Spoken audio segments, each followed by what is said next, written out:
Behold, it's Natalia. Let's go find some monkeys, shall we? Would you say sex is like riding a bicycle? Nothing gets me going like Christmas and wigs. Let's check out this show. I remember the first creature I beheld. He was a squirrel. His name was Kevin. I heard you need a DNA sample. I want to find light and joy in things that bring us together and unite us. And I think science is something that can unite us. Ow. God damn. There's a world out there, a world that needs to be beheld.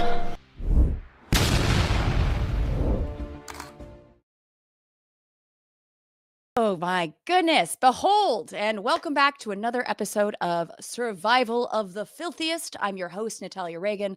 I'm a biological anthropologist and comedian, and I created this show because what the futz is happening in this country? I mean, folks, we have a war on science, healthcare, people of color, gays, bays, jetways, veterans, queers, engineers, the vax, paperbacks, teachers, creatures, women, the queer community, especially the trans community, non-binary folks, and now DEI.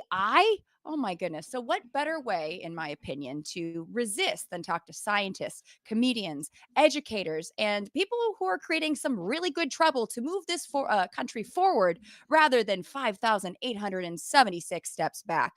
And here's a quick reminder, because I always forget this stuff, to please like, subscribe, and comment if you enjoy this, and throw in your questions. I want to hear them. And if you really like the show, you can become a Patreon supporter and help this elaborate production. So today, folks, we're going to be talking about DEI, or diversity, equity, and inclusion. Now, diversity, equity, and inclusion initiatives promote accessibility and inclusion in the workplace. Essentially, DEI is anti-discrimination. It levels the playing field, and it brings a sense of belonging to the workplace. I mean, these are all good things, right? DEI actually allows all applicants to get a shot at a job, thus actually promoting meritocracy rather than not promoting meritocracy. But just like the word woke, DEI has been hijacked by the right, misappropriated, misattributed, misidentified, misunderstood, and vilified by the very folks it helps. Now, let me get my little PowerPoint going. First of all, let's see. Wait, there we go. There we go. We got the DEI. I'm just making sure you can see this because I've got this is live performance, folks. Oh, there we go. You can see it. Good. There's the DEI. And what do I mean by who? First of all, DEI is not a bad word. It's like I just said, it's a very much a good word. But let's talk about the folks that actually are benefiting from DEI. Hold on. There we go. It's a lot of people. So who benefits?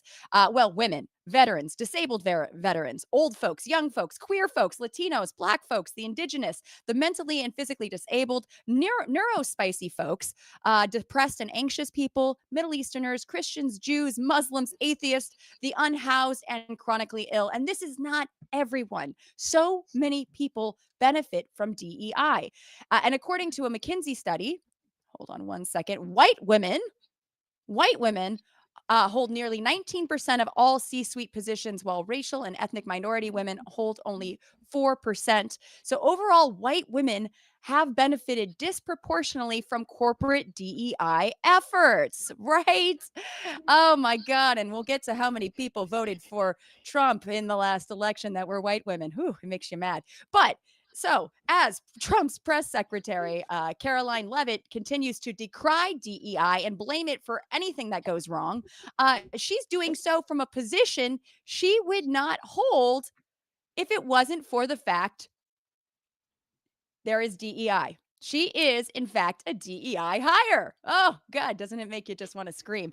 This is when I want to remind you that 52% of white women that voted in the last election voted against their own interest by voting for Trump and against essentially DEI initiatives. So this is why education and understanding what DEI is so incredibly important. So I'm going to go through the history as quickly as we can because we have a very exciting guest that I cannot wait to give us all the breakdown on DEI.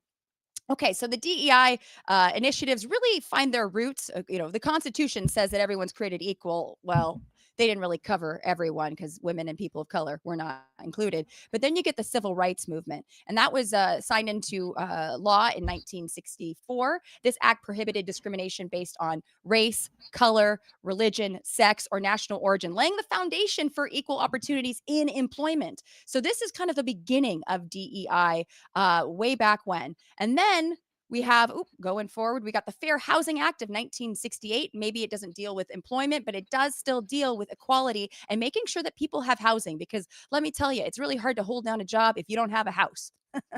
And for a long time here, even in Los Angeles, a lot of people were not allowed to own houses if they were not white men. So this was very important. And this was 1968. And then in the 1970s, we had women really marching in the streets, pushing for the Equality Act of 1974. And this sought to amend that 1964 Civil Rights Act to include the prohibition of discrimination on the basis of sex, sexual orientation, and marital status, because a lot of single women were not given the opportunities that married women were, and it was based on their husband. So essentially, they were given opportunities to hold jobs, have federal assisted programming available, housing sales. You couldn't buy a house as a single woman for a long time, rentals, financing, and brokerage services. So this was a huge step. And then in the 1990s or 80s and 90s, we see a push for those with disabilities. And in 1990, the Americans with Disability Act was enacted, and this prohibits discrimination against individuals with any disabilities in various areas of public life. So this includes employment, housing, and providing accommodations like things like ramps, elevators, and adjustable desks in the workplace. Again, promoting belonging. These are all good things, and let's be real, folks. Disabilities can happen at any point in your life. So if you think that you are immune to that, you're not. So in the 2000s, here's a little bit more ADA. Moving into the 2000s, you start seeing training about talking about biases in the workplace and how can we combat them. So we're seeing sort of a push for being more inclusive. And then there was the Don't Ask, Don't Tell Act that was in 1993. That got repealed in 2010, allowing those that are serving in the military to openly serve if they are part of the queer community. And now with those that are trans being forced to be kicked out of the military, this is a huge backslide in rights, and absolutely, in my opinion, disgusting and deplorable, and we need to do better. So, and then there are those that argue that DEI is at odds with MEI, which is merit, excellence, and intelligence, which I think is absurd because, and I love this quote. This is according to Stephen Chu, the chief legal aid for the administrative officer of the human capital management company InStride. He says the terms diversity, equity, and inclusion have been overly politicized, but in actuality, the goal of constructing a workplace based on merit, excellence, and intelligence requires a thoughtful approach to diversity, equity, and inclusion. Merit without opportunity is an illusion. And I wholeheartly believe that. Now, today, I'm very excited to have on a friend and also a DEI consultant and specialist. Erin-Kate Escobar has a master's of education, has an extensive track record of more than a decade dedicated to advancing social justice and education. Their expertise lies in conflict transformation facilitation, nonviolent communication, mentorship, deconstructing and understanding bias, identity exploration, and transformative leadership. With lifelong experience and 10 years of work in diversity, equity, inclusion, belonging, and accessibility, Erin-Kate has spearheaded a spectrum of endeavors encompassing leadership, outreach, policy development, and programming to drive equity initiatives in small businesses and organizations. With experience in higher education, nonprofits, startups, small companies, museums, and STEM. And in other words, you should hire EK. So please do. So people of the internet, please welcome the amazing Erin-Kate Escobar to the show. Welcome. Thank you so much for having me here. What a delight.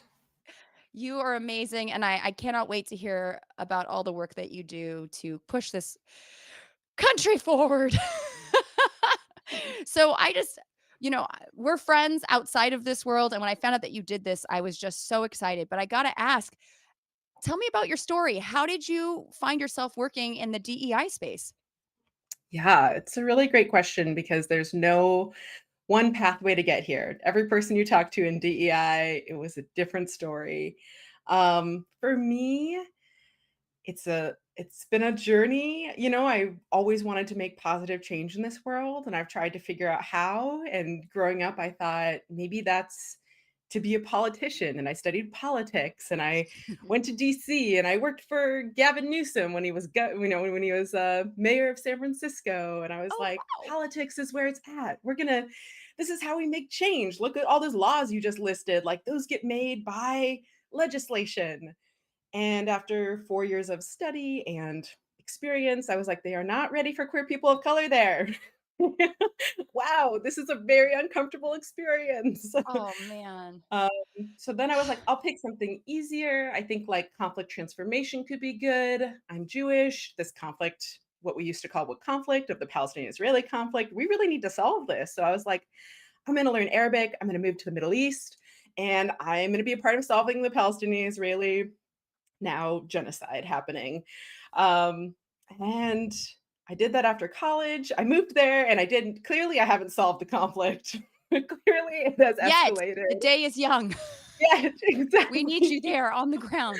Wow. Conflict transformation at its heart of like, how did we get to this place? And being with Yeah. Jews and Palestinians and building bridges and thinking about like, how did we educate our population so differently to just believe lies, right? Or believe one way of thinking as what is actually happening. And right, it's so much more complex. It's ethno, national, religious, and political conflict. That has to do with a lot of money and power. So conflict transformation really spoke to me. But while I was spending time in Jordan, Syria, Lebanon, Israel, Palestine, I was like, I just feel like a giant colonist here. Like I have a lot of ideas, and it's not my place to impart my ideas on you, because here I am, just an outsider coming to be like, I think here's a cool idea, So I was like, oh, I gotta go home and do this work where like my cool ideas are like I have the cultural capital. I have grown up in this country, and I can still play that role in saying, you know, I want to help us make change. I want to help us notice what's happening. So I went back to school to study human development. Like, how do we think and how do we grow and how do our minds become what they are, as an adult, as if that's the end of our learning. I'm Oh, like, there's God. this, like, Yeah. whew, there's a whole If more to do only. on that. So, how do our brains make sense of who we are and who we want to be? And that led me to working on college campuses, like in cross cultural centers, women's centers, LGBTQ centers. Um, and I loved that work. And yet 2020 happened, and they were working us to the bone. There was no pay raise in sight. There was just like, do more, make more. We're not going to listen to anything you have to say, even though we have all the right answers. We're not going to apply them. And I was like, I'm going to go somewhere where people pay me to apply the ideas. I'm going to go consult. So I left higher ed to start my own DEI consulting business, because I was like, people will pay me to implement ideas that we come up with together and make the changes that are going to help make their organizations so much more human centered, so much more holistically better for their staff, for the people who are there. And like, yummy, how juicy to like have Yes. 2020 was like a moment in time where everything came together and people were hungry for diversity and equity and inclusion. People knew the difference between like, I walked into a lot of places that had like a bad practitioner, practitioners who had executed, their work in not the best way. And so we Uh, had this like, how do we heal from like the damage that's been done by past people? How do we deal with conflict in the workplace? So, and then rolling out and saying, I really specialize in working with small businesses, that want to implement that systemic change, that I didn't just want to give workshops, and speak out into the universe nice things, but like that didn't actually make systemic change. So we'll get into systemic change along the way, but that's landed me here as a DEI consultant, where I used to have a few federal government contracts that kept me afloat. And January 21st, my work with the federal government ended. I'm really proud of what we were doing within NASA to to make change, to ask, scientific groups to be, explain to us for their funding, like how they were going to build a more inclusive working group of scientists. So I've been really passionate about working in STEM and thinking about like how do you build an inclusive lab or working group that might very intergenerational across different time zones, with different levels of seniority, and we can still take really simple steps to say, how do we make sure everyone's on the same page here? How are we building a collaborative environment? Yeah, and so just deeply believing in how do we apply that methodology in nonprofits, schools, businesses, across the board. How are we making these environments that are more pleasant to work in? Right? I mean, like everything that you've said, I mean, it really does speak to, and I've had a lot of conversations, I feel like in the past since I've started the show about belonging, about just feeling like you belong is a huge part. I interviewed a friend that was in Gaza and, and just, people, a whole group of people being wiped off the face of the earth, not feeling like they belong. I talked to, Sex is a Spectrum about, people that didn't feel like they belonged and having to fight to, my friend, I just interviewed her about science education and people feeling like they want to belong in a science space. And you do this, like this is, and you brought up a point that I feel like is so relevant in higher ed, is wanting to have diverse voices in higher ed, to have that sort of, oh, look, we hired somebody, whether we want to call it a trophy, which is a terrible thing, but but they treat it as such because they don't actually listen to the wisdom that you want to impart, to actually use the applications that you've developed, right? Is that how you felt in education, that they weren't really open to listening? Oh yeah. I mean, we have books and case studies on like what to do when there's a student protest. And you know what? It's not to call the police. Like number one in decades of studying what to do when your students build an uprising, it's not to call the police. And then again and again, like the first thing an administration does across the United States of America, they're like, what do we do? What do we do? Oh, we called nobody.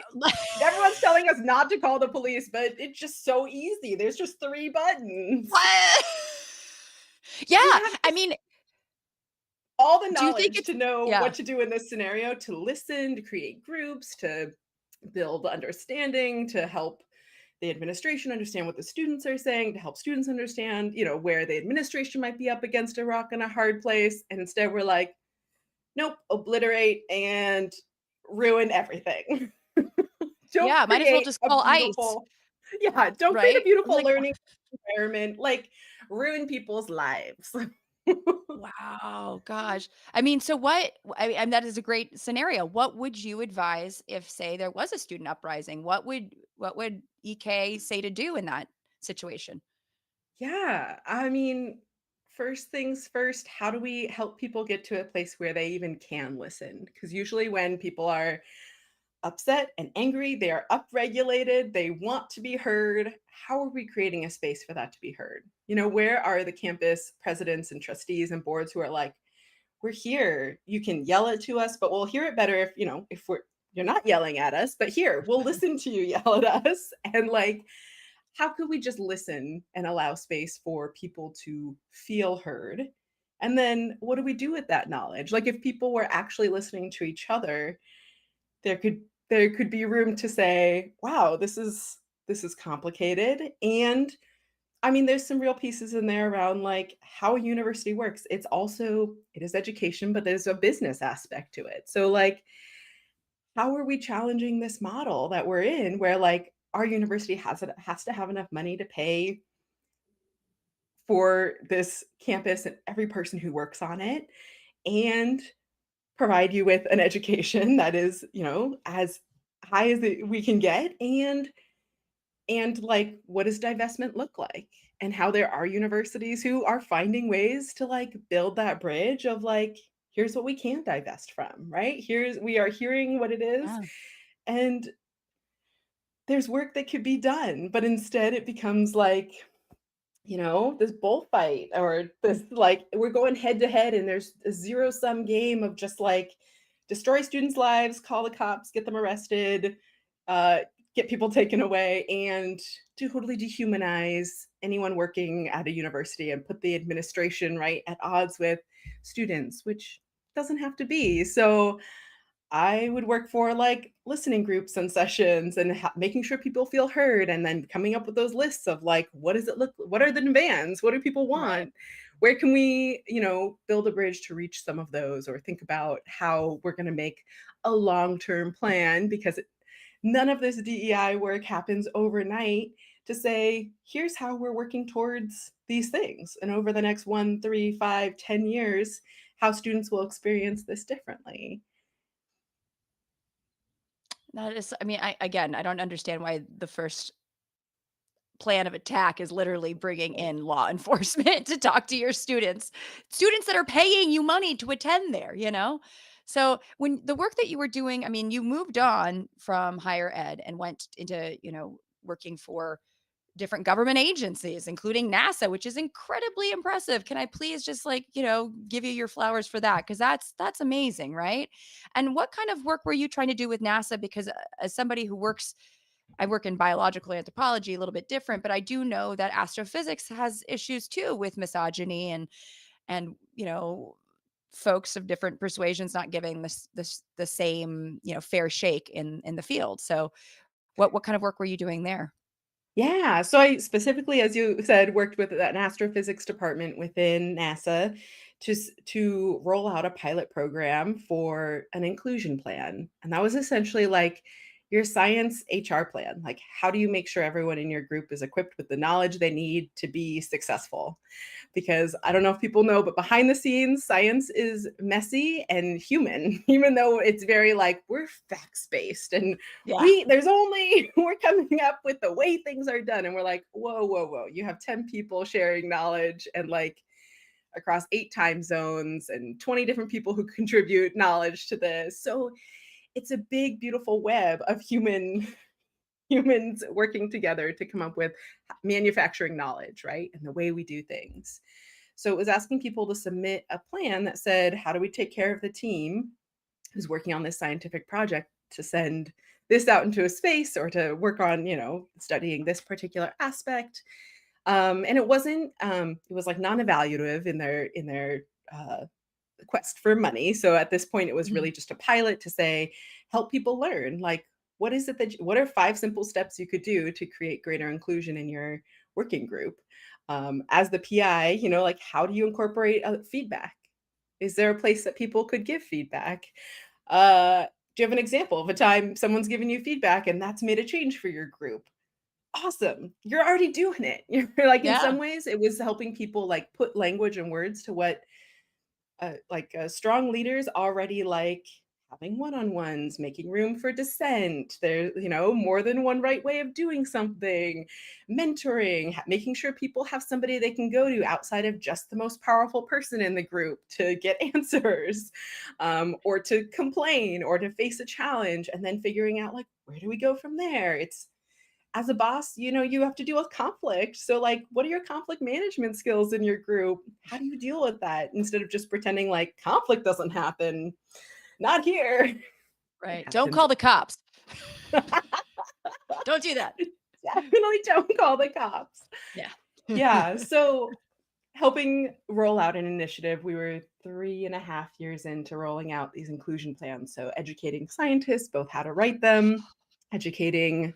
I had like a group of DEI practitioners on how to read them and how to give really effective feedback that actually when they got their inclusion plan back, like they would feel inspired and had ideas that they could implement instead of feeling like defeated or like, oh, I'll never get this right. We're like, here's the answers to the test.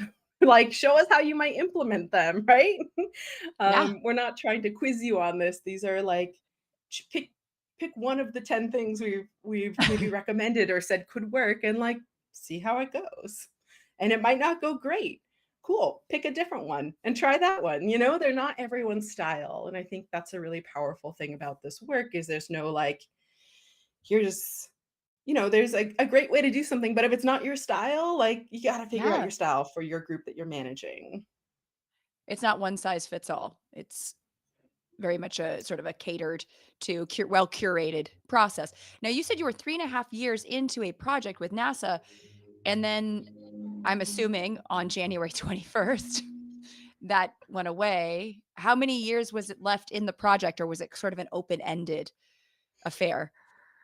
Definitely open-ended. It didn't have a cap on it. It was like, great, we're going to keep going. And someday this will be a part of your evaluation. And someday we'll be stopping in to check in and like hear how it's going and share success cases and watch STEM like become this environment where anyone can flourish, right? We can see that happening in front of our faces over time.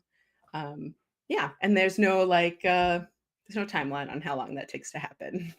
For some groups, one piece of feedback solved, and for others, it's gonna be some time. Yeah, I was gonna say, and it's one of those things where I feel like if you don't consistently, it's kind of like complacency is the biggest enemy. If we just think, oh, we made some progress, we can let it go. That's when things like this happen, right? Like we had so many steps forward, and now it feels like 5,000 steps back in the past 4 or 5 months. And so, if anything, it's history repeats itself. So hopefully, we've learned our lesson. I mean, it doesn't apply to everyone because a lot of people I think have been pushing forward at all times. But it's kind of like the whole "I'm not a feminist" became a thing. I can't even remember when I was growing up. Like there were like young women that were like, "I'm not a feminist," as if it was a bad word, and not realizing that we're standing on the shoulders of feminists, those women that, were pro-choice and pro having a bank account that wasn't attached to a man. You know what I mean? Like there's so many things that we take for granted. And same with in terms of, diversity, equity and inclusion. It just we can't rest on our laurels. I will say my unfinished sock, hello, my unfinished sock, says, don't call the cops, like and share the stream instead. Please do. And please don't call the cops. I have to hide all my illicit substances, which there's not really anything. It's pretty, my Charles Darwin puppet. I'll have to hide Charles Darwin. But no, have you ever come into a situation where there was pushback, say, from one of the members of a group that didn't maybe understand what exactly the plan was, that maybe thought this was, took it personally because maybe they felt like, this was targeting them because maybe I'm speaking probably specifically about white men, uh, because they would not fall under the diversity, unless they're a veteran or mentally or physically disabled. It might not apply to them. Have you gotten any pushback from people? Definitely. Plenty of pushback, plenty of people who don't think it applies to them, don't believe in it. And um, oftentimes it's really helpful to sit down and have like space to feel heard. Again, back to that initial piece where like we're not just gonna me saying it's important and you saying it doesn't matter. This doesn't get us anywhere. So like Call the let me cops. Sorry. understand where you're coming from and like what's feeling really hard and painful here. Like I'm hearing you're really stressed out and you have a lot on your plate. And this feels like one more thing on top of everything else you're carrying. Great. I understand that better. So like let's not make this one thing a heavy thing on your shoulders. Let's figure out how this is a shared responsibility of the group. You as the PI might be a point person for it, but in an ideal world, your whole group is contributing to say like here's what I need. Here's what I need. I need a flexible schedule so I can tend to my elderly parents. I need to make sure that I have like these 3 holidays off that aren't a part of the Christian calendar that are fall during this deadline. Like how can we navigate this as a group? I need help. Like there's literally not a bathroom in our building I can use. Like I have to travel outside of our building to use a bathroom, like still happening in the Wow. 2000s. So like let's get some advocacy on this so that like I don't have to leave our building to use a bathroom. So like here are the 5 needs of your team and then be like, great. So how are we going to cover the schedule for when somebody needs to be out? What does flexible working hours look like? Oh, everybody wants that? Cool. Let's figure out how we make flexible work, for everyone. Oh, everyone needs a bathroom? Cool.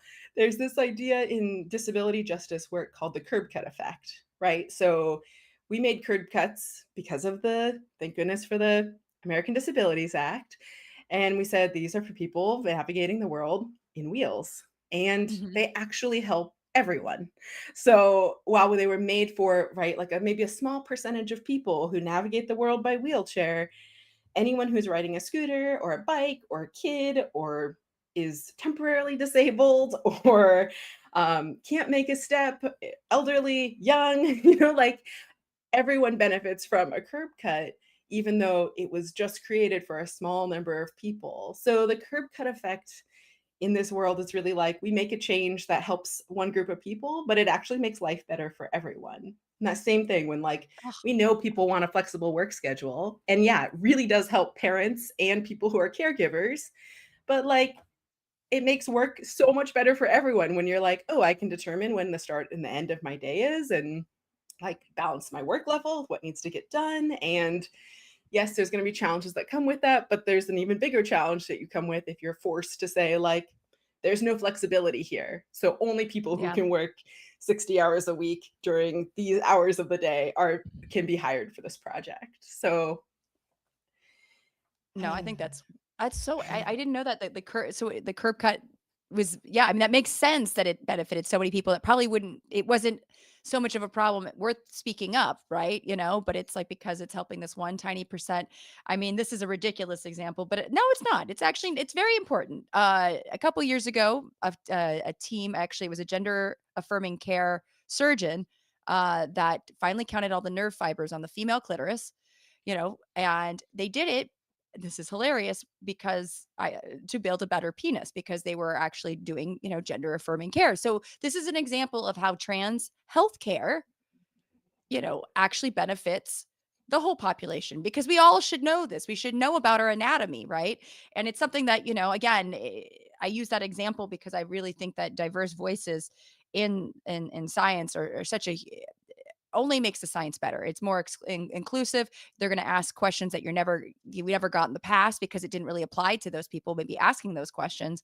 But I just love the idea that maybe one group of people can by speaking up can benefit so many folks. I love that. And I think, I in a time where I don't know, I wish people could see how it is a meritocracy when you really do take in consideration all the people that are going to be seen for a job. And when you limit that, when you can actually, there's no laws protecting whether or not people can be seen or considered for a job, you really are dismissing some of the brightest and best people out there. And I mean, what are some misconceptions about DEI that you hear that you wish you could just be like, wait a minute, that's not what this is about.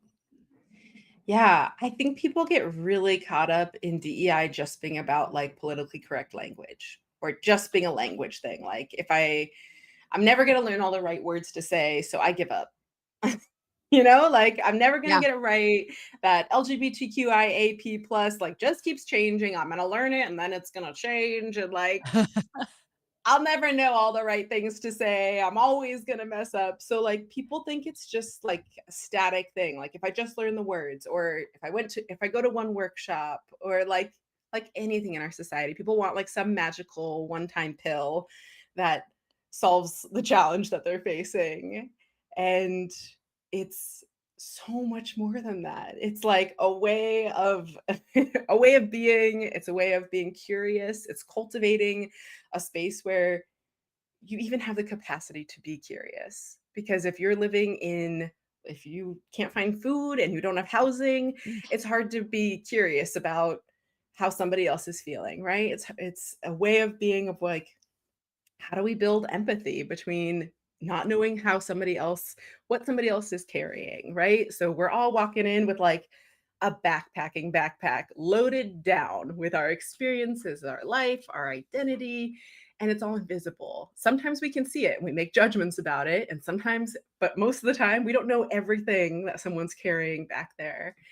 And so how do we become more relational to get to know people and make it okay for somebody to share with us something that maybe felt too scary to share when we first met, but 6 months into knowing them, they're like, oh, I feel at ease, like I could share something else with you so that we can better understand each other and build more of a connection. And I know that you would actually support me in navigating, like how my ADHD shows up in the workplace and helping me get the resources I need. So we create things like a mental health ERG that, might be really scary for someone to join because it feels like, I just said ERG, but that's an employee resource group Thank where you. it's like you don't necessarily have to, people are afraid to like out themselves at work for having a disability. Disability is one of these things that is still very stigmatized and is being extra re-stigmatized by our current administration.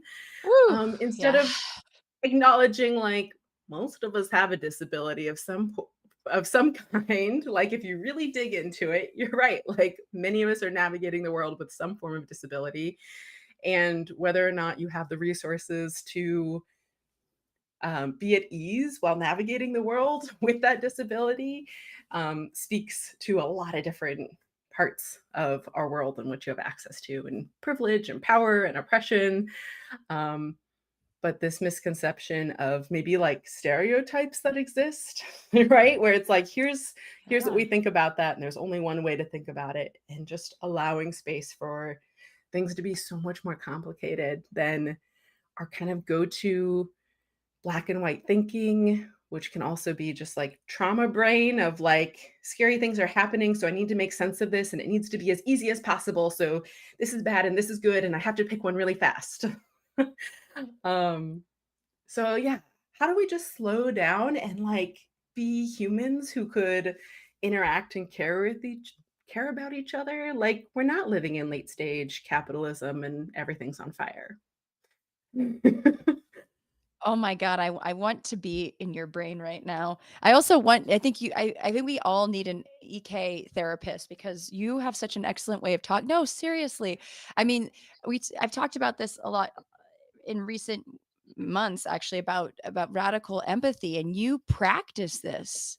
Cuz I'm sure, there are moments where it's tough where you have to really get as empathetic as you can to people that might sometimes it's difficult. Sometimes it's hard to see the point of view of somebody else, and it sounds to me like you do such a good job of doing that across the board. Those that are just looking to have more belonging, and those that are being resistant to that because it's like, got to pull yourself up by your bootstraps, or you got to do the 60. If you can't do this, then go find another job. It's there's a way to, I think, deal with folks that have different opinions, and I feel like you have this radical empathy down pat that if I any takeaway from this conversation is just to listen and to like you said, slow down and try to realize that we can get through this. Like, you're so hopeful.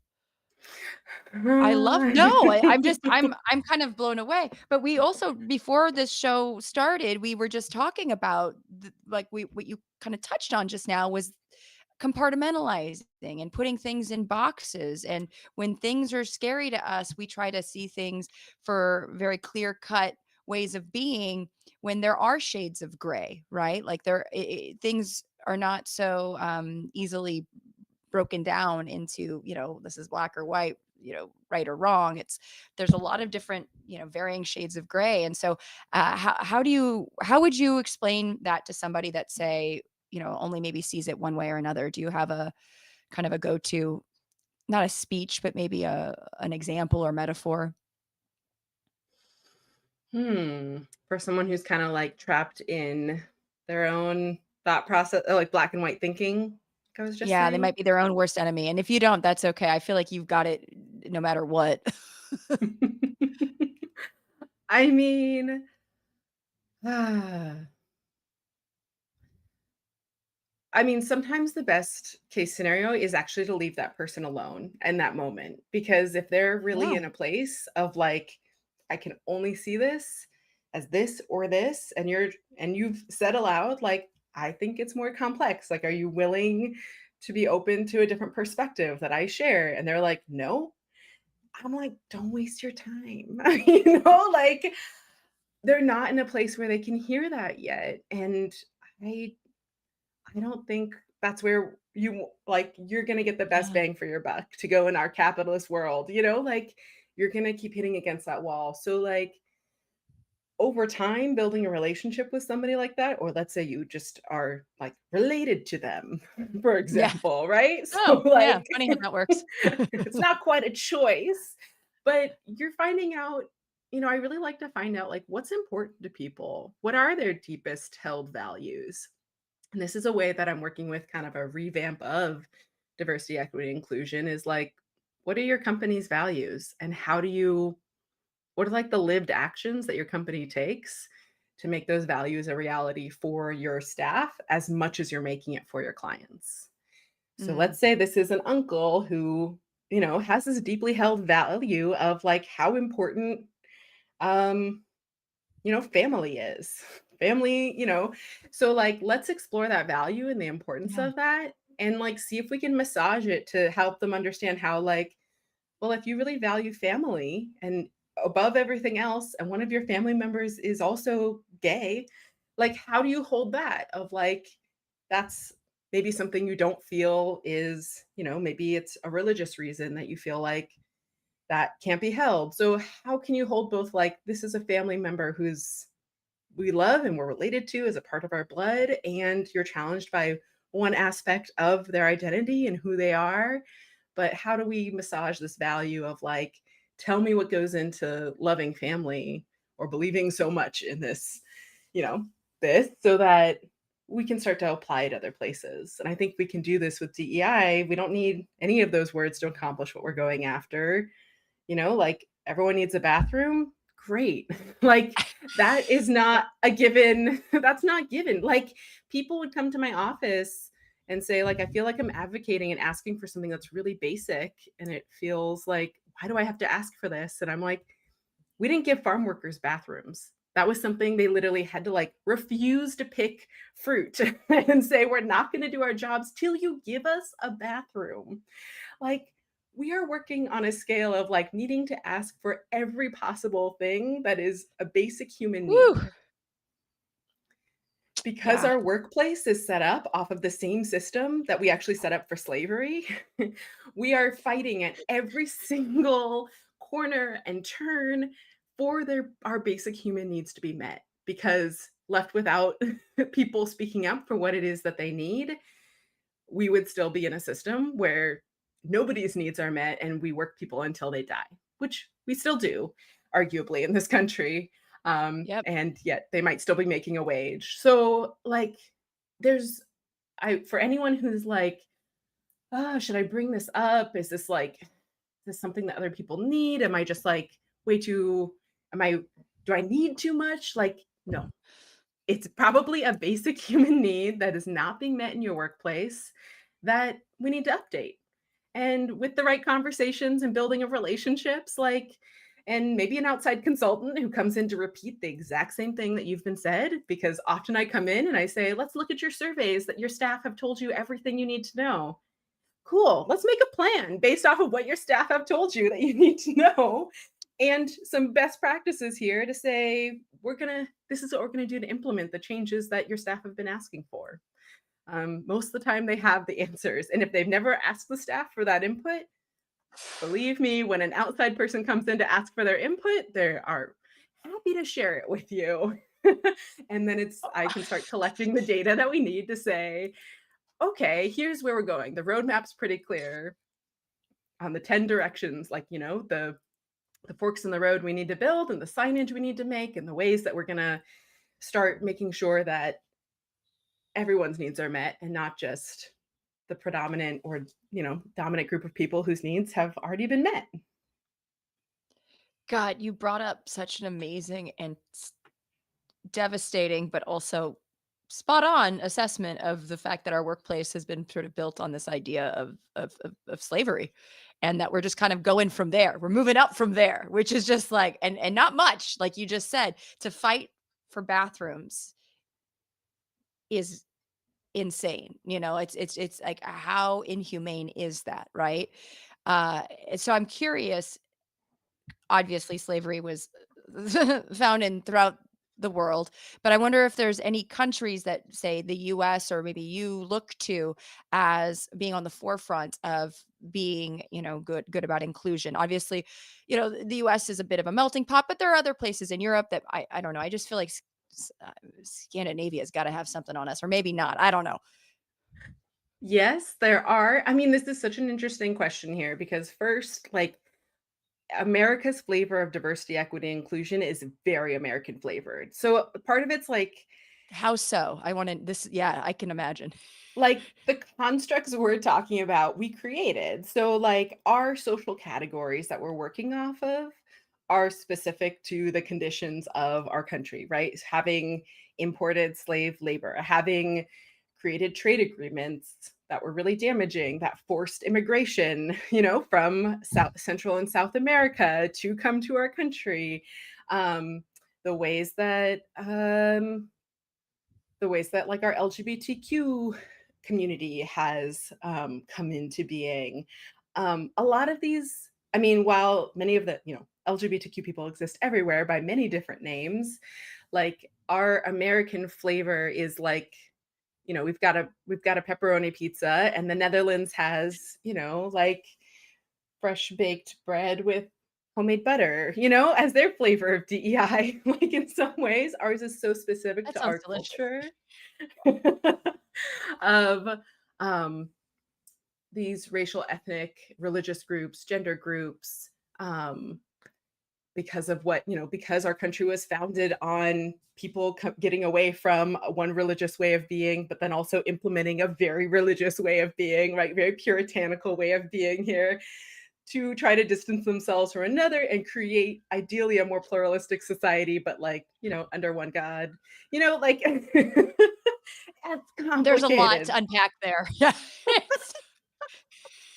So Make it yes, make like it sense. is, it can be helpful to like look at, those maps of like where are the blue maps, like where are people experiencing the best health, where are people experiencing the best my gosh, we were just visiting a family friend in Austria, and they get 3 months off for to take care of their new children for their young. 3 months off, like I mean, human here it's is it 2 wow. months or is it 1? Or is it what is It the depends on your state. We don't actually have a okay. national law. So California, I just know this because my friends in Washington just had a baby and they get 12 weeks off. I think Oh. California might be 6 or 8 weeks. Eh. Like you don't get you get like you get Okay, barely any baby. time off. Yeah, like Nice please go meeting ahead. you. Nice. That was Just your bonding time. I mean, it's yeah. even new that like a second parent gets parental time off. Like even in Austria, like he still like the father had to apply to get time off, and it wasn't the same amount that like the mother got of this child. And so like, yeah, they're ahead in giving, the mom maternity leave, all this time off. I don't know what happens for trans people. I don't know, it's so much more complicated than mom and dad, but Yeah. he still had to apply and he got less time, but he could apply to have like part-time work for 3 months after that and still keep his job. So like there's still a better Oh, option wow. there. And like in the US, we like just got paternity leave and it doesn't always stick, and now we're trying to be like, it's not even maternity and paternity leave, it's just parental leave. And like, Yeah. how do we allow people just to take the time they need to like bond with their children off and not have that be a burden to all their coworkers around them so they hate them when they come back, right? Because we also do this thing in this country where we're like, this Oh, person's gone, you can't hire for their position, and now everyone share their workload, instead of being like, we hire a temp worker to fill, to yeah. fill these pieces so other people can do this work. Like we don't make it sustainable for somebody to leave their job to bring a new life into the world and become acquainted with them and, help them in Without becoming hated, or I way behind know. or yeah. I filled in I will say this, I was it was Discovery. I filled in for a friend of mine who got paternity leave for 3 months, and and it was really actually quite nice other than the fact that they told me it was only like a part-time position and it was very much a full-time position. So they paid me a lot less than they paid him. But still, they brought me in to sort of offset so, the job was shared, but still yeah, it's sad because and then at the same time they want to complain about low birth rates and it's like, well, that's a whole nother show for a whole nother But so one yeah. of the main things here is like, okay, there's a federal minimum. This is what I work with a lot of Mhm. organizations on when it comes to like policies and benefits. And it's like, okay, so let's say in California, you can take 12 weeks of unpaid work off. You have to save that person's job for a year. how could we be more generous than that? You know, like Right. that's nice. That's a nice minimum. But like, how do we go beyond offering the minimum of what it is and say, like, what is it actually like? How can we actually support our employees in having Yeah. a sustainable amount of time off to like be with their family and bond and recover and still want to come back to work here Yeah. when all that's said and done? Yeah, I mean, especially it sounds to me too like you're if the if the place is not inclusive or has a I think a I don't know, a culture that promotes belonging, right? Why would you want to rush back from having a child knowing that people don't like you, you don't feel like you belonged anyways, and then it's like, okay, well now what? It's like I've seen a lot of people decide not to go back to work in a traditional sense and do something like say more a freelance position, because at least there they can they pick and choose the jobs that they get and do what they do. I do what I want, which is a shame, in some cases. But at the same time, if you're not going to play ball, you don't get to keep the good employees, right? Yeah. Yeah. And I want Yeah. to help people keep their good employees and make their Oh, workplace one that people want to come back to and want to work at. And yeah. there's no like hour-long chair yoga that fixes that. It's not a fix Right. like a program. It's not enough DEI training for all your staff that's going to help do that. It's like the really basic things around like what kind of autonomy do I have to arrange my schedule? How do I, bereavement leave and making sure that Oh my like gosh. should someone in my life die, like I don't have to return to work 2 days later, when Oh, I'm not in a place to be able to work. So, like, how do we support the well-being long term, knowing that, like, okay, that's gonna take money to support somebody who's experiencing grief, and we can afford that at the cost of, like, our employees' well-being, and yeah. we'll be better for it. Exactly. So just walk me through when you get hired by, say, like an organization or a company that wants you to come in and do, sort of I mean, a consulting, would you say it's an overhaul or what do you call it? Is there a name for Yeah, the I mean, I think people beautification? yeah. People come in with like usually an issue they're facing or a challenge they're up against. And I say, cool, you've identified something that is coming up. Let me do an audit or like take inventory of what's going on here. So typically, when I work with a client, I say, cool, tell me all your concerns. Tell me why you want to start doing this work. Tell me the kinds of resources you have to devote to this work because beyond maybe paying me for my consulting, like you have to have money to implement initiatives. So like if you're coming into this being like, we have no money and we can't actually support anything, like then you're not actually in a place where you Yeah. can make long-term systemic change. So like I want you to feel confident that like you've got some budget here that you're working with. And like, let's take a look at what's going on under the hood of the car. Just like if your car is making a ticking noise and you bring it into the mechanic, they're like, there's some key places I think this could be coming from. Could be, an easy fix. Yeah. And there could be some other things happening under there that's making this issue show up in this way. So let me take a look. I kind of look at people's like, what's your onboarding? What's your employee handbook? What's your staff saying? What kind of climate assessments have you done? What kind of feedback have you heard? What changes have you been making? Um, yeah, I mean, usually it's done in 2 parts. Like, what's the written Mhm. stuff I can review that's all, either public or internal that I can better understand your inner workings, and let me talk to some people. I wanna talk to some, small focus groups. I call them empathy interviews. I'm trying to get to Oh, know, like, what's it like to work here? I just wanna understand what your experience of it. It might be helpful to do those in affinity spaces of some BIPOC people, some LGBTQ people, some people who identify as navigating the workplace with a disability, some of your managers, some of your C-suite, some of your um, custodial staff. Like, just depends. So I'm gonna do those empathy interviews and get to know like what's your experience like. I'm gonna take notes, and then I'm gonna build a report that I work with the organization. I report back and I say, cool, here's what I found under the hood. yeah. um, there's a lot of working parts. I'm going to like kind of break down the parts of what's happening here. And then I'm going to give you kind of like my recommendation based off of what I see and the funds you have. Like, let's look at how you can work with this. There's, dents you can make in each of these places and a longer term plan we can make that says none of this is happening. Some of it's happening overnight. Some of it's a really easy, like, let's just update these forms and change, she, her, she, and him to like person, like we just don't have to have a gender Mhm. binary on this form anymore.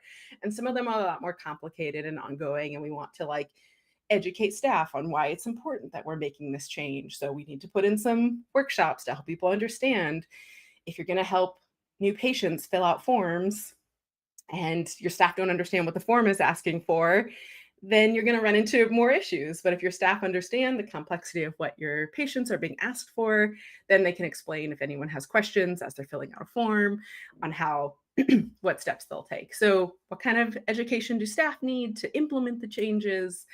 And then how do we check how it's going? So build some check-in points to say, whether that's a quarterly review or a step back halfway through the year and an annual one too, that says like, let's check in. What's working? What's not working? What's not going as planned? None of this is, most of it's not black and white. It's like, oh, it's complicated. These things went well about it. And we're kind of challenged by these things. So how do we update what it is we're doing to like knowing that we're facing this challenge?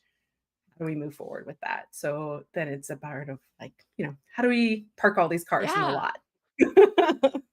It's like a game of Tetris.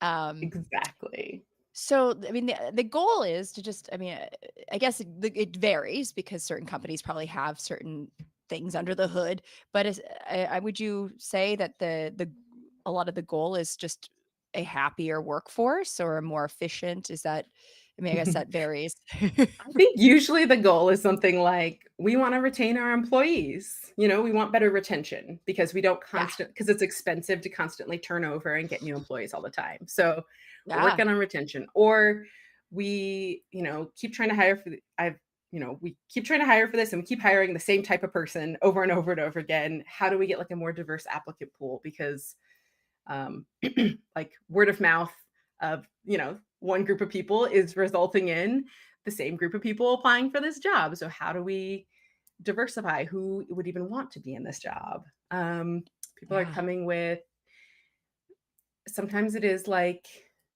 we're running a summer fellowship and we really want like our fellows to keep engaging with us after it because they're part of our recruitment for why young people would want to work here in the future. So can you help us look at our summer program to say what else can we do to build in and make this an even better experience so that that summer internship you're hosting isn't just an internship one time done and goodbye.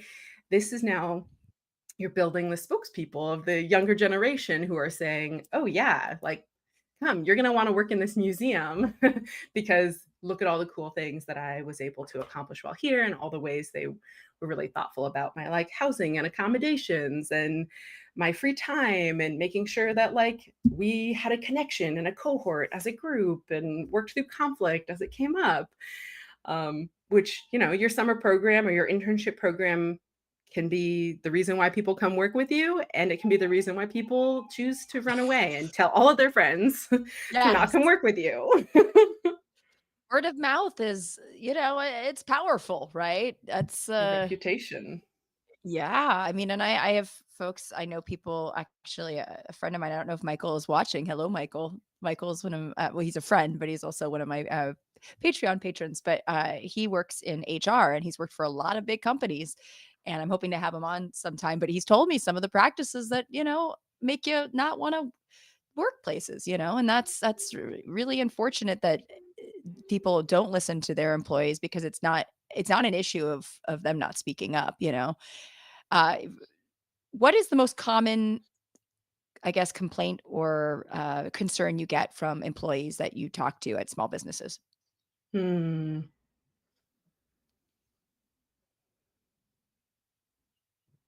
I think one of the most common things that comes up is people not feeling heard. Like I told somebody about this and nothing changed, and so I don't feel heard.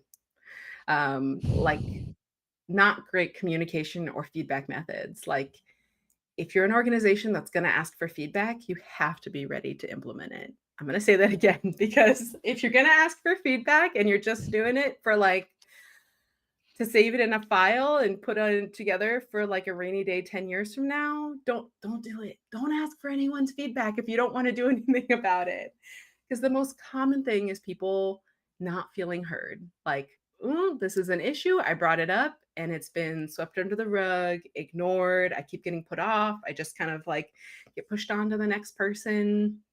And so, how do we really create meaningful ways that feedback can be given? And how do we create C-suites or leadership that can hear feedback? And so, a lot of times I come in to help your C-suite staff say, like, great, we need a retreat, we need some downtime, we need some like weekly processing time with a consultant to say, like, what do you do when you get feedback that's hard to hear? A lot of the times people's business is their baby. It's hard to hear negative feedback when you're like, we're trying so hard. But it's like when you give feedback to a parent and they're like, I can't do anything right. Like, oh, I can't do that right. Nothing's right. Like Right. that starts to show up in our companies that we're working for, instead of being like, oh, wow, great. Thanks for that feedback. Here's the timeline we think we can get to this on. It's not today or tomorrow, like, let me give you some timeline on when we're going to get back to you. Let me think about, we have a process in place to process feedback like this. So I help create policies and processes that make it really clear on where feedback goes. And in fact, it would be like written into your employee handbook how we receive feedback, where it goes, what the process looks like, when you might expect to hear back, and like how we can show we're reaching to possibly meet it, or if we can't meet it, how there's been a conversation that shares like, this is the reason why you have to work to get money, Right. This is how this particular piece works here and we can't shift it, but like, tell me what you're actually needing is more flexibility. Like, let's figure out in your schedule how we can build that flexibility in. So still working with people on what it is they're asking for. Yeah. God, I mean, that nothing makes you want to not speak up again, like not being heard. You know what I mean? Like that's talk about you're going to start looking very quickly. What about transparency amongst employees? Do you encourage that as well? Because sometimes we don't talk about how much we make, and especially you know, anybody that is well, I don't know. I feel like dudes talk about how much they get paid more than, I know that my science communicator lady and non-binary friends, we don't talk about it as much. And that we're starting to more because we're realizing, oh, we've been making a lot less. Good. Yes. Yeah. Anything we can do to increase transparency is so powerful. And that's not like overnight. We just publish how much everybody makes, which a lot of Mhm. companies are afraid to do, like a like a pay equity audit, which I also do with organizations, to say, let's look That's under the cool. hood at what's happening here. Let's just Yeah. see how pay is divided. And then let's look at like, how do we create pay bands and think about transparency as to like, if somebody wants a raise, what's the steps they would go through to start applying for it? How do we create transparency and what it means to Yeah. like know what you'd be making in different sectors or areas? Some of that's really transparent, like if you work for the government or a state school, so you can see some of that. But if you're working at any private organization, it's not known. And yeah, pay inequity is just rampant. Yeah, um, I can imagine. It's bad. so I do. I'm sorry. I have a question. yeah. My unfinished journey says, I recently heard someone talk about the finish line, what the finish line should look like. How can one Mm. go about explaining that we fight a long war? Mm. That's a Such a tough good one. Yeah, point. it I is. mean, this is It's a, something that comes up in DEI because people ask me like, when will it all be done? Like, when would you ever just be like happy with how things are? I was like, first of all, I love RBG's answer to that. She used to say, when the Supreme Court's all women, that's when I'll be happy. um, no, I used to do science panels, and I did a science panel that was all women once, and my friend said, like kind of gave it a hard time. Like, where are the men? And I was like, you know what I mean? Like, I've got, how many all male panels have I watched for 20 something years? You know what I mean? Like, cause he was like, what do we call it? Is it a wanel? And I was like, no, it's just a panel. You dummy. You know what I mean? I got so mad, but anyways, yes. So this idea, this idea that there's like some utopia or endpoint, like that doesn't exist. So a lot of the work I do with organizations is like, how do we do this work in a sustainable way? Because if you are always training for a marathon, like you're going to get tired and you're not going to want to keep going because you can't live at marathon training pace 24/7. So like, This is true. I can't how even do it for one day. no, me neither. No. So like, Yeah. how can I help you do this in a way that it's like the self-watering system we're hooking up for your yard, where like, yeah, some things are just going to go because they're built in to the foundations of how you work. You don't have to think about watering the plants twice a day or in the morning and at night. You just are functioning this way because we've built your policies and systems to be more equitable and to center our most marginalized and to think about how we're taking care of our employees. So we've built it into the foundation of how you're working so that but that doesn't mean you never replace your hoses, that means that like, yeah, like something's still going to come through and eat something up or dig something up or mess something up. So like, there's always going to be hopefully little things that you need to replace and update and change because language does not stay the same. We keep moving and changing. So how do we create within your workflow a place that you just naturally do that? Annually we look over these things and review them and we update them so that we're not like 5 years out of date with we don't have the COVID policy that includes you wear gloves to work because we learned like you don't need to wear gloves to work if you have COVID. Like, how do we make sure we're Yeah. updating things in a timely manner and it doesn't feel like a barrage of, an avalanche of new things? It's like we just know new things are coming to us and we have a system in place for how we're going to update, change, learn about, hire someone to help us implement that. Just like any business, there's no like set it and forget it. There's aspects of your business you can set it and forget, but it's a constant tending to. And so how do we allow this work to be something that like we can constantly tend to? And I like to remind folks that like if we're not having fun and we're not building joy and we're not building play into what it is we do, we're not going to want to do it much longer. If it all feels like Yep. a chore and a slog and one thing on top of everything else we have to do, we're not going to do it. So how do we make it something that's like fun and rewarding and fulfilling? And we get to celebrate and see the outcomes. And we find ways that like, we don't just celebrate people the way we want to celebrate them. We ask them how they want to be celebrated. Not everyone wants like a public party thrown on their behalf, even Yeah. for their birthday. So like that's one of the basic things you can ask when somebody's new in their role. Like, how do you want to be celebrated? Publicly, privately? Like here's actually an option. We're not going to ask for public or private celebrations on their intake form, but we're going to ask like, what actually makes you feel celebrated? And is it an email to everyone with your picture and confetti? Or is it a party on the floor that we work on? Or is it just like a conversation with me and going out for coffee and like letting you know that like I'm really appreciative of all the work you put into this really big event that we put on that produces this thing. I don't actually want a party with Right. cupcakes and 20 people at it.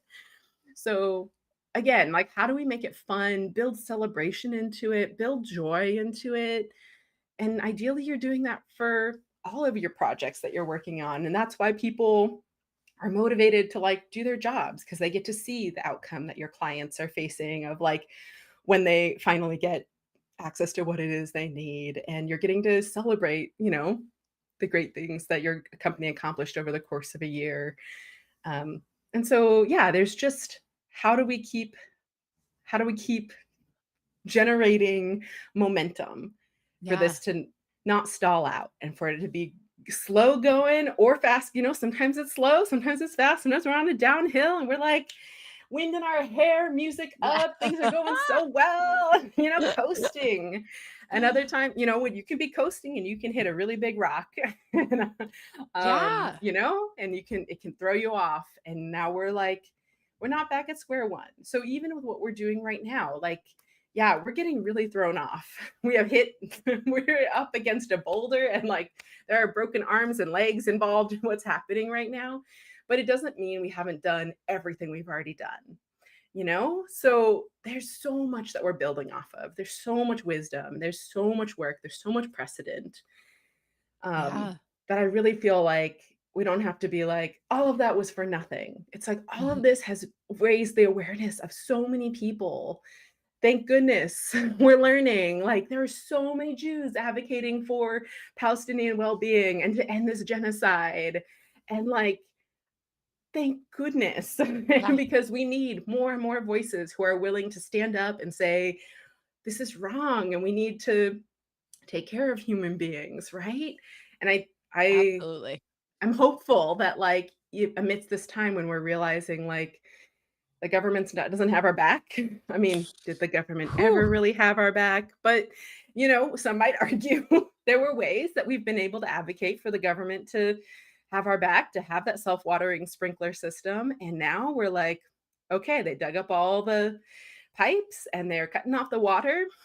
And we're gonna have to figure out how do we support each other through this and find the people who want to work to make sure that like, yeah, women are paid for their jobs and like Yeah. everyone can get a job and keep a job. And that, yeah, we're going to advocate that people aren't put in work camps, and we're not going to put people, like how are we really going to stop the damaging things of like what's happening right now? We're not going to stand for allowing immigrants to be detained in the ways that they're being detained. We're not going to stand for not letting inmates get the hormone replacement therapy they need and be put into the um, jails or prisons that align with their gender identity. Like Oh we my God. cannot. So Yeah. everyone, like we're opening our eyes and we are working towards this in a way that's like we have to take breaks. You have to have time off. You cannot be going at 100 miles an hour. Really, like when you're off, I'm on. When I'm on, we have to have enough people working on this that it's like we we're all in it and we can take breaks from it because yeah, we can't live at firefighting pace. Yeah. It's a Um, marathon, not a sprint. yeah, yeah, Yeah, no, and I think you mean you brought it's so funny. I brought this up in a show a couple weeks ago where I wish that my brain could like take notes because like you bring up a great thing and I'm like I write it down in my brain, then I let it scratch out of it another thing.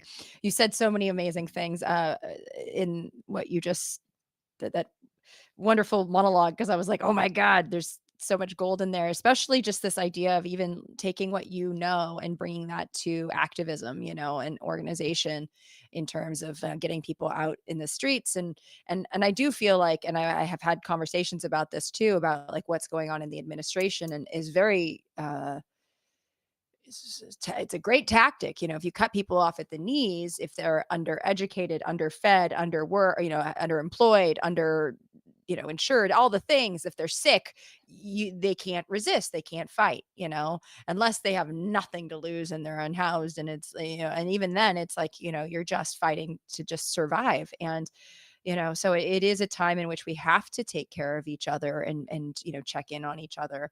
I mean, have you been able to use your training in DEI to work with any sort of, I guess, sort of activist groups, or is that, I mean, you've got so much on your plate already, so I wouldn't be surprised if you, there's not enough time, but I wasn't sure if you, or if maybe you have some any advice for activist groups that are like, oh, this is wonderful. How can we stay on top of things?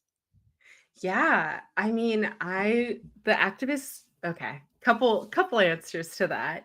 Yeah. One is I love working with activist groups because even if we're working for a cause we really care about, sometimes we're not taking care of our employees in that same way. So any way we Hmm. can like set up activist groups with kind of some of those internal structures so you don't have to think about it, but it's built into your foundations. Love doing that work. Um, And then groups that I get involved in, I definitely love to like volunteer my services in areas where like I care deeply about a cause and I might not have money to give them right now, but I can do some consulting for them or support them in, updating, redoing, how can I take a look at this and make changes to it for you kind of ways. I've been involved with our Tongva Parashat land back group and Oh, um, cool. happy to share their information. So I Yes. donate to them, but along with that, they were like, we really need to help like building our database. So me and a fellow friend like are helping them build their database of organizations and anyone who like publicly states that they support, they have like some sort of land acknowledgement statement. And then the dream is that we follow up with all those organizations and say, we love you, have a land acknowledgement statement. Did you know there's a place you could give money to support the actual giving back of land to Tongva people? Um, we want to help you do that. That's something we're building in LA right now. It's a lot bigger in the That's Bay. There's great. more well-known organizations, but it's being built in Los Angeles now. So yeah, how do we help an organization we care about with whatever expertise we have? We're not everyone is interested in being out on the streets and holding a sign. That is something that anyone can do, but if your activism isn't that, there's so many ways that like if you're passionate about prison reform or education reform, like start looking for the nonprofits and the organizations that like, how can you volunteer for them? How can you support them in their efforts? Um, if you can give money, if you can give time, if you can give expertise, there's so many ways that we can be in solidarity and working together. Yeah, no, absolutely. And I feel like we the way you and I met is through, a group that is not necessarily an activist group, but they definitely, I feel like, I don't know, empowerment and heels. We both do burlesque, draglesque with empowerment and heels. And shout out to Miss Marquez and Jackie and all the gang if you are watching. But it's such a great example of joy is not, joy is part of the resistance, right? That, and especially queer joy. and and just this idea that the motto, community over competition, and really pushing this idea of community and banding together in times of great sorrow. I mean, it's it's a wonderful community, and I think that that's a great example of how we can just stay positive through so many hardships. And they're doing something you love. Like, who knew when I looked up and found that class, I was looking for like body positive dance classes, just a dance class that like wasn't going to tell me I had to be freaking skinny and fit to do it, because you would be Yeah. surprised how many dance classes are about like, you're in this to look better. And I was like, I'm not in it to Uh, look better. I just want yeah. to flaunt what I've got. I just want to look how I Yes. look and like feel really good in it. So finding an instructor who is like body positive led me to Miss Marquez, which led me to this incredible community of like uplifting, loving, body positive, or just body expressive humans who want to play in this world and be activists with our art and, share our bodies and share the way that we work for ones, for the money, but Yes. also with each other. I mean, you teach while you dance. Like you are giving an entire lesson on like how how mammals or bugs or insects work, on like the hilarity of our relationship to this animal ways of being. Like it's incredible what you get to do with art. So like that's activism. Like I want people to tap into like what something as it could be your cooking as activism, your gardening as Yes. activism, your skateboarding as activism, your walking as activism. Like what's the thing that makes you come alive and tick, and like find ways to express yourself within that and find communities that are doing it in a way. Because yes, there's like a standard cooking community, and there's people who want to like cook sustainably and with resources that are local and with by all different ethnicities and learn, or you can Yeah. be like, there's some of everything, so you do Taking have your to look. clothes off for money. No, but I have to give a It's shout an out to option. your routine, which was in March, which was amazing, where you kind of did this great sort of really skewering gender norms and throwing it on its head. And what was the inspiration for your routine? Because you did a voiceover that it was so great and just really kind of setting up like this like Susie homemaker, and was just like in the middle just said, nah, screw this shit, I'm doing what I want. Yeah, it went, I was really inspired by the Trad Wives of America, and Ah! this whole movement that's like, return to this feminine way of being where you take care of everything and you have no financial stability because you just rely on your husband to take care of things. And then my trad wife kind of had this realization after this monologue Yeah. of how amazing her life is, which in so many ways it is. Like, I'm going to make things from scratch and I'm going to, go garden and harvest things and save them and have time to take care of my kids. Like all of these things that, like, yes, I want to celebrate those things, but not at the expense of your human rights, not at the expense of like, you can't hold a job. You don't aren't allowed to have a credit card. Like you can make that choice if you don't want to have a credit card and you Yeah. don't want to have a job and you want your husband to make the money. But if we're going to create a world where like that's the norm or we're legislating that, that's where I get really afraid. So I built this trad wife character who is loving her life. And then by the end of it, felt pretty overwhelmed by like all the work that she was doing and the fact that she'd given up, her ability to make money or contribute to the world and like ways that monetize it. And yeah, then she just got to take off her apron and dress and live in her queer joy, I- non-binary Yes. glory. Yes. To Lady Gaga's what was the Lady Gaga song? Now I can't Wait, did you remember. abracadabra? You did do Yes, abracadabra, right? Yes. abracadabra. It was I kind of like, love that. here's the magic Ooh, trip. We are like yes. taking off these norms Yes. and we are going into like what queer joy means and to be like fat and flaunt it. And yeah, Absolutely it was fabulous, such a gorgeous self. joy to play Yes. with. Oh, it Thank was so you. good. Oh my goodness. I can't wait to see what else you come up with because it is just, isn't it so much fun? It's just a great, So much fun. right? Oh my gosh, I'm so inspired. And the community of people, like Oh, getting to show up to an open mic night of burlesque right? dancers is so inspiring when I can stay up that late. I know. I feel I haven't been in a little bit, and part of it is because of just, hitting a wall at it's 10 p.m. It's time to go. It's time for the night sleep. Like Yeah, 9 o'clock has been bedtime lately. I'm like, I don't Oh, know how I'm ever gonna make it back to an 11 o'clock event. I know. I'm gonna have to just sort of like wean my like, just stay up like 10 minutes later each night, That's right. It's That's possible. It's it's we can totally do this. We possible. got this. Find a friend, we'll motivate each other, we'll text each other, we'll agree to stay up late that night, we'll hydrate. Exactly. We'll check in, we'll hydrate, lots of water, electrolytes. Yes. We got a plan. We got a plan. What's your cat's name again? Your cat's gonna have to also I it's know. it's Tiger gonna lad. He did not Tiger make an Lad. Tiger Lad's appearance. gonna stay on ya. Raisin's gonna stay on me. I don't know where she Yes. went. She's off tooting around or something. Oh my goodness. This has been so much fun. Seriously. Thank Oh you so God. much. No, I'm really I gotta say, I brought it up earlier. You're like your ability to just make I know I was feeling at ease, when you were just telling me about like really listen and really just, again, that sort of radical empathy.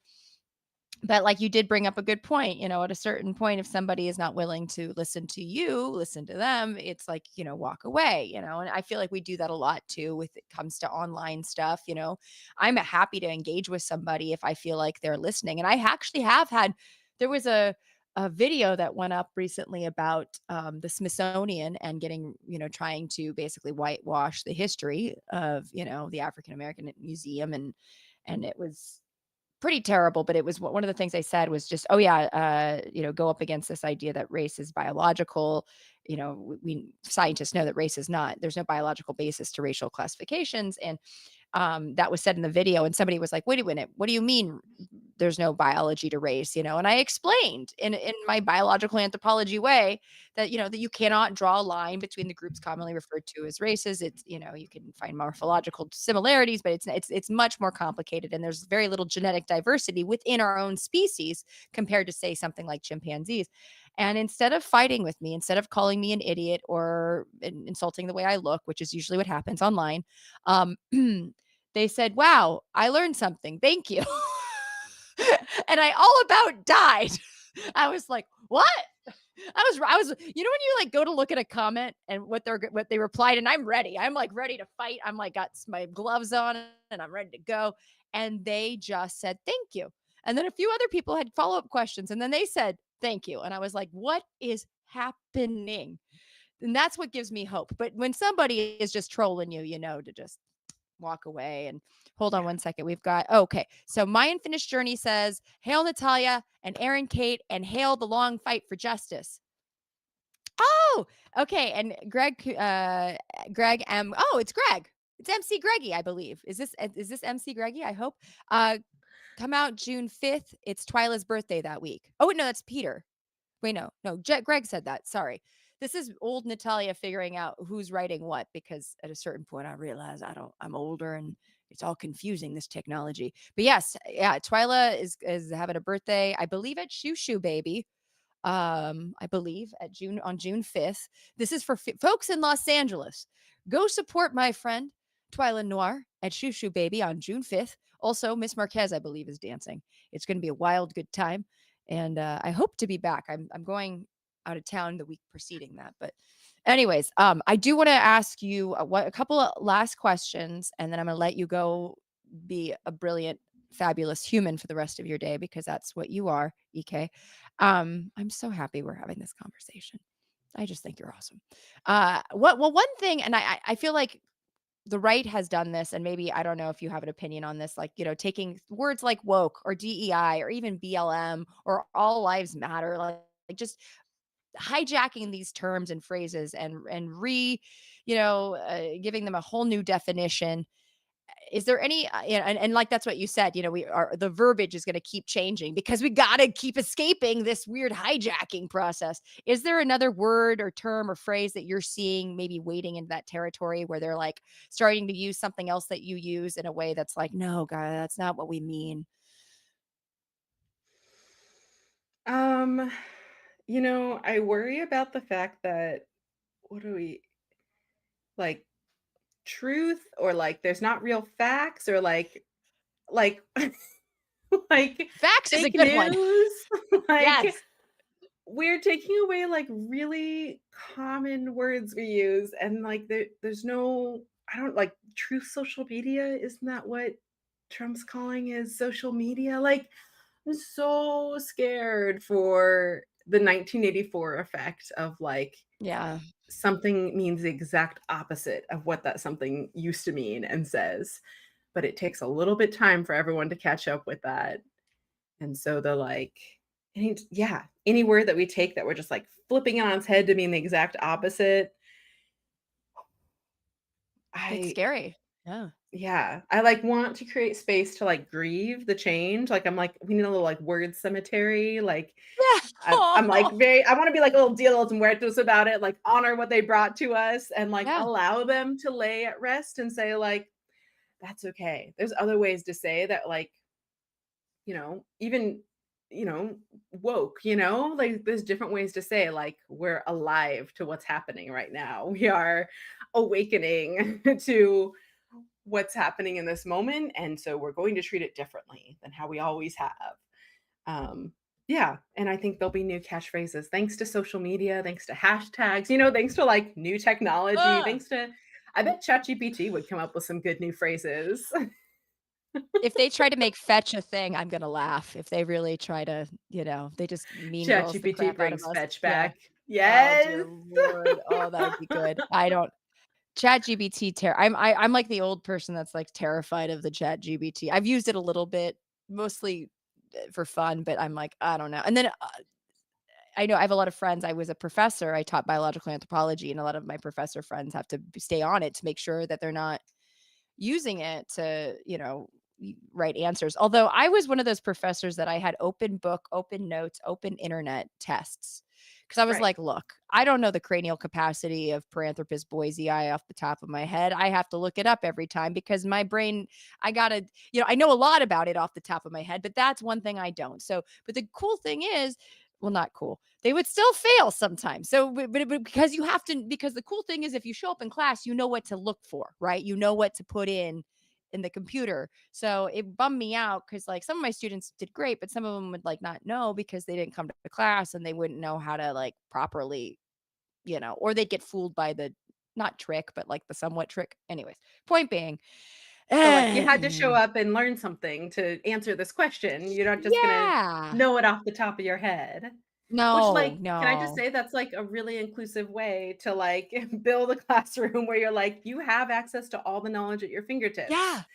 How do we do this? Like, our students are gonna have access to AI at their fingertips, so how do we help them be critical thinkers about, like, figuring out how they ask AI a question and determining like what's an actual fact, again, what's real, how do you have a credible source of where they Yeah. found that, and if it's sourcing it from a particular website that's not fact based, like let's go down that rabbit hole. Like the same thing we used to do with the internet. We used to be like, you're never going to have a calculator in your pocket, and you're like, literally we walk around with Actually, calculators in our I've pockets, got so like this is it's a Texas instrument. That's what this yeah, thing is. exactly. It's a Oh my very God. expensive Texas instrument. So, like, Very how do expensive. we help people know how to navigate it and use it for good, and question it and, navigate how do we offset the terrible, emissions and the amount of water and cooling Ooh, stations and things like that it's going to take to run this, instead of being like, let's just ignore that part of it and use it without thinking about the resources, like, oh, let's figure out how are we going to, if this is going to be an important part of our lives, like how are we going to care for people who live near cooling centers for our data. yeah, yeah. And what are the long-term effects of living near something like that? I mean, that's oh yeah, yeah. I mean, who knows? I don't. Yeah. Um, I feel like you've covered this already. What helps you stay hopeful about the future? Ah, um doing things I love, feeding my soul amidst the chaos.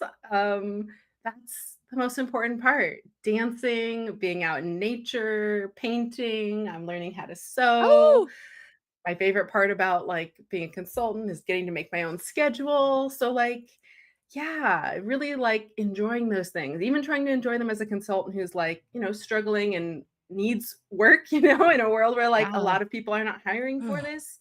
I could be in a deep state of like, uh, I don't know, giving up, but instead I'm like, we're gonna ebb and flow and we're gonna figure this out and we're gonna really nourish ourselves while we're doing it. So like this morning I went and painted for 2 hours in the garden, to like What? soothe my soul. And then I have capacity to show up and do my bookkeeping and come to an interview and like feel nourished as we navigate the challenges ahead. Because if you're can't pour from an empty cup, so I want people to keep doing the things that fill their cups so that you can plug in and care and have empathy and not be living at the like fractured state of like anything that happens right now could break me, because Yeah. again, we're in it for a long time. I did not get into the business of moving from the Palestinian-Israeli conflict to solving for racism and sexism and homophobia and ableism, like none of those are going to go away, but we can navigate this world as like a more whole human being while facing those things instead of living as zombies. So I want to help people Yeah. out of zombie land and into like your wholeness, so that I'm not the only one advocating. People have the capacity to advocate for themselves and they have the tools to be able to do that. And then we work with the companies to be like, we know how to say yes to that. Yeah. And that's so Yeah. important. And you brought up, I mean, I could ask you a million questions about your time in the Middle East. I had no idea. That is fascinating that I mean, how long were you you were in Jordan, Lebanon, and in Palestine I or only somewhere? lasted a few months. I lasted like That's 4 months on okay. my journey. I have Yeah, never but been, and I would love to go one day. And but I mean, it's really admirable. And I'm not surprised that you did that work or wanted to do that work before you're doing this work, because this is it's equally, I think, as important to make sure that you are helping create a culture that can help do the work to help them, right? And that's because I mean, it is absolutely heartbreaking. I've about a month ago, or a little bit over a month ago, I interviewed my friend who just spent 6 weeks in Gaza as a Mm. ER physician, and it's yeah, yeah. No, but and she wrote an article for the New Yorker. No, yes, the New Yorker, that came out a day before the ceasefire ended. And it was, yeah. So I mean, but it's, again, it takes all types to make this work, and I love that you're at the core. It's like you're a conflict, you mediator, resolver. That's what you want to do. Is you want to find this happy common ground, and I love that about you. Thank you. Yeah. Yes. Oh my God. And I feel like you just have such a natural therapist way about you that whoever's working with you is very lucky. Hire EK. That's all I'm going to say. Because you're the best. Well, thank you so much for being here. And I usually ask people, I mean, this is technically, it's the show's called Survival of the Filthiest. That's why I asked this. What's the filthiest thing you've done in the name of, I usually say science, but in the name of DEI? Now, this doesn't have to be filthy, and whatever you deem filthy. I mean, I'd say my Draglesque act is pretty filthy. Yes. Say, stripping off your clothes to make a point about the fuckery of gender and our roles and what it all looks like. That feels Oh, like a deliciously filthy thing, and enjoying just having money thrown at you and rolling around with it on the floor. Like, more, please. We need more. Oh yes, my yes, God. we need more. It That was feels perfect. delicious. Folks, I saw it. It was perfection.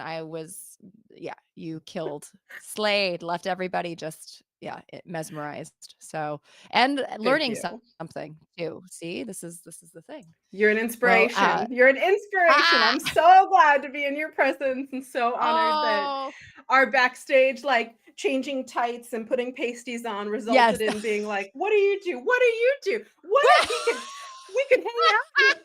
Oh my God.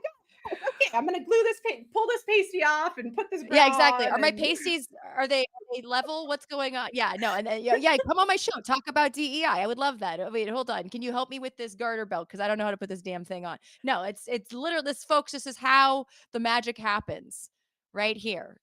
That yeah, I love our yeah. friendship. This I know. Amazing. Thank you so Let's hang out much. more in real life. When Yes. we'll stay up late. We'll set an alarm. We'll take naps.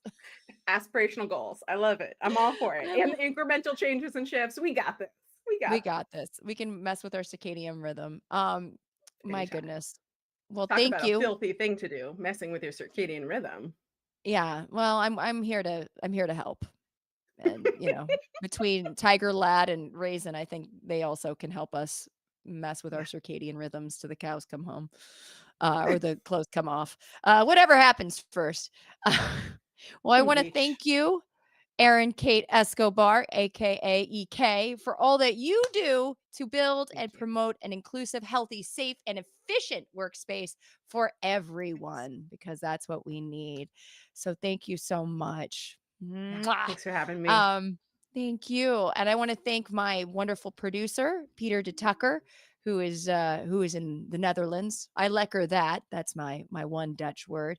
And I want to just remind folks to please like, subscribe, and comment if you enjoyed this, and ask questions, because I know EK outside of this chat room, and I can ask them those questions when I see them backstage at a show. And if you want to support the production of Survival of the Filthiest and my other SciComm projects, you can please become a Patreon subscriber. It would mean the world to me, and you'll get all the weird, behind the scenes stuff.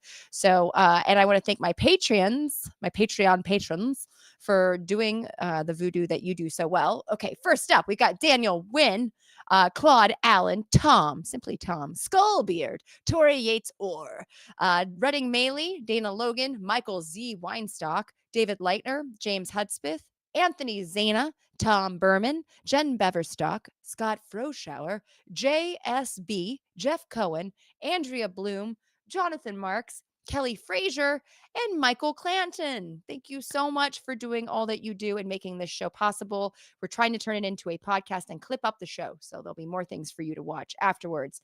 Now, for next week, I don't have a guest yet because I'm a little slow this week. So we're gonna get that. I'll get it out there as soon as possible. It'll be either next Tuesday or Wednesday. And in the meantime, folks, you know what to do. You know what to do. You need to stay filthy, be healthy, and tune in next week. I love you. I love you so much.